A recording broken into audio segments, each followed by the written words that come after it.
Hi, my name is Layla Gilman-Reed, and the topic I chose to explore for our grief and loss special topics presentation is grief and loss after natural disaster.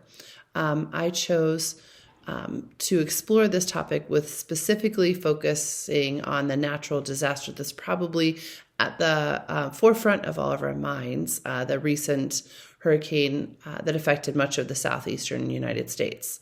North Carolina has a really special place in my heart as I have friends and family who live there and I have spent a great deal of time in this uniquely beautiful part of our country.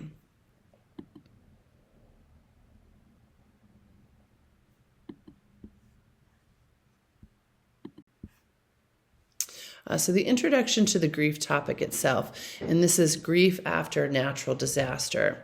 Natural disaster is the very harmful impact on a society or community after a natural hazard event. Some examples of natural hazard events include avalanches, droughts, earthquakes, floods, heat waves, landslides, tropical cyclones, volcanic activity, and wildfires. On September 27th, Hurricane Helene caused widespread destruction across the southeast of the United States. This project explores the grief of the people after a devastating natural disaster, specifically the people of Western North Carolina. Let's see. So I wanted to share a little bit about Western North Carolina. Western North Carolina is a primarily rural and mountainous region. It's a beautiful region of Appalachia with a population of fewer than 800,000 people living across 16 counties, covering a little less than 7,000 square miles. While most of the area is rural and half the population lives in these rural areas, the other half does live in urban settings. Here on the top left, you can see a beautiful mountainous region, as well as a photo of a major city. This bottom right is the major city of Asheville, which is really known for its vibrancy. It's a city that embraces the arts, has a thriving restaurant and brewery scene, and has a really welcoming and laid-back vibe.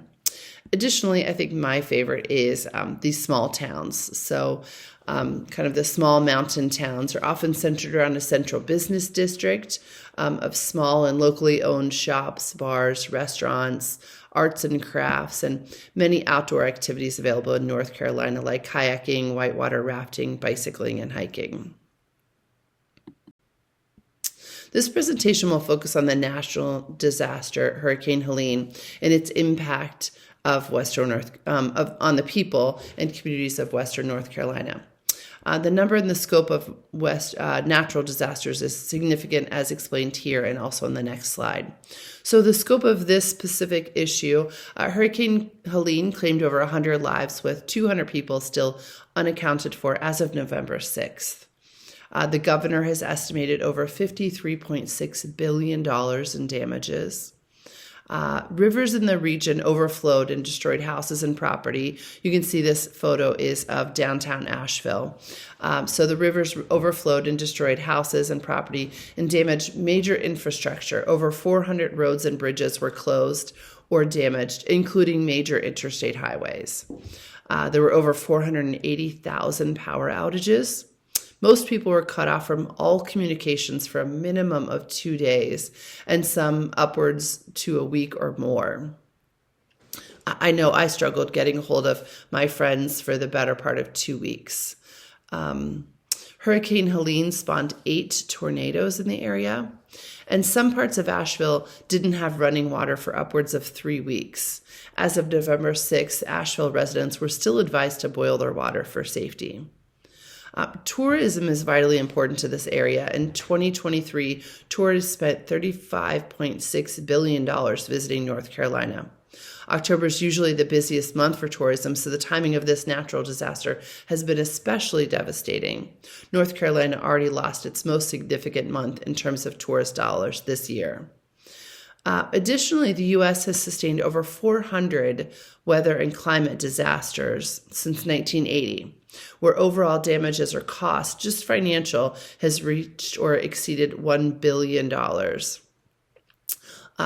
each. So the total cost of these 400 events exceeds $2.785 trillion.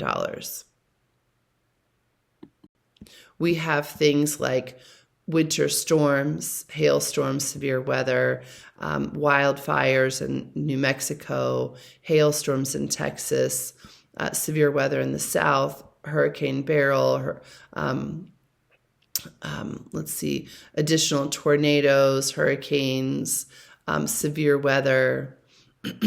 Again, generally speaking, severe weather, tornadoes, and things like that. Obviously, climate and weather disasters.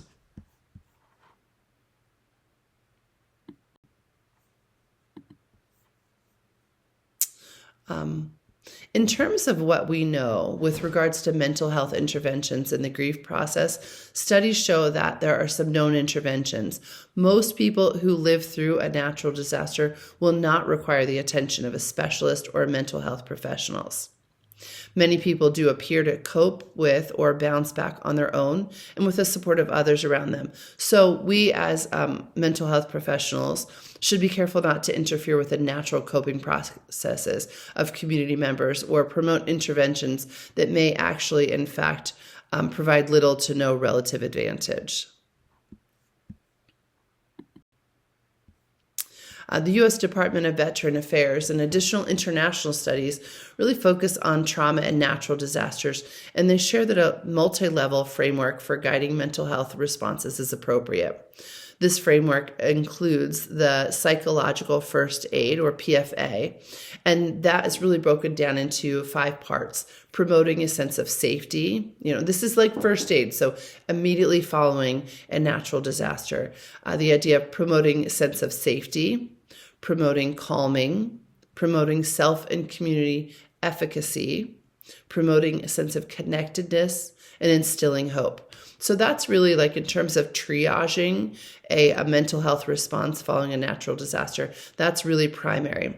Secondarily, there are skills for psychological recovery called SPR, and these are skill-based modules that would assist in individuals experiencing grief reaction, but that's a little bit more of a secondary response. And then kind of a tertiary response is psychological interventions for diagnosable mental health conditions. So after kind of, for lack of a better word, the dust settles on some of this, there might be legitimate diagnosable mental health conditions that either have persisted through or exist as a result of the natural disaster. And these are diagnosable mental health conditions like depression, anxiety, complicated grief, or substance abuse. And those may require more significant psychological interventions.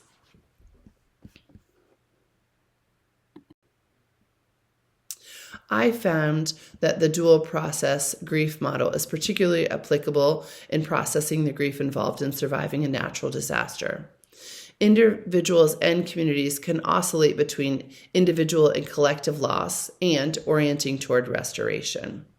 Many examples in Western North Carolina show people in communities gathering and crying, videos and narrative stories and articles really show, communities and people getting together and crying and feeling overwhelmed, angry, scared. And then they really oscillate pretty quickly toward cleaning up, picking up the pieces, pitching in to help neighbors and communities.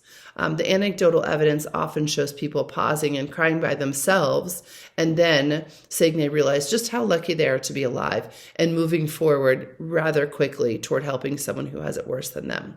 So it really is a quick oscillation between loss orientation and restoration orientation. And that might be partially because these are survivors. These are people who are alive, but need to really quickly kick into action to restore their homes, to restore their businesses, and to restore their communities. For people to successfully be able to be resilient and make meaning after a natural disaster, they need several things mentioned in our textbook. As stated in our text, a community's resilience is reflected in its capacity to care for its most vulnerable members. Of course, during a natural disaster like this, most, if not all of the members of the community were vulnerable. This photo here shows a home in the small town of Old Fort, North Carolina. I've spent a good deal of time in this small town. I have friends in this town. My husband and I actually considered buying property in this town. There's a really sweet brewery right across the street from this town that is a small town brewery started by a young couple who started this brewery from the ground up. And so I know this house well. I've seen this house many, many times. I know the residents of this area to be caring, industrious, and proud. And in terms of cultural capabilities and social and environmental capabilities and even community capabilities, I think that the cultural capabilities of the people of Appalachia and Western North Carolina is key. These are folks who pride themselves on being kind of scrappy do-it-yourselfers, who really take care of themselves and their own. Many of these folks live in relatively isolated rural areas and count on family, friends, and neighbors rather than outside assistance for help.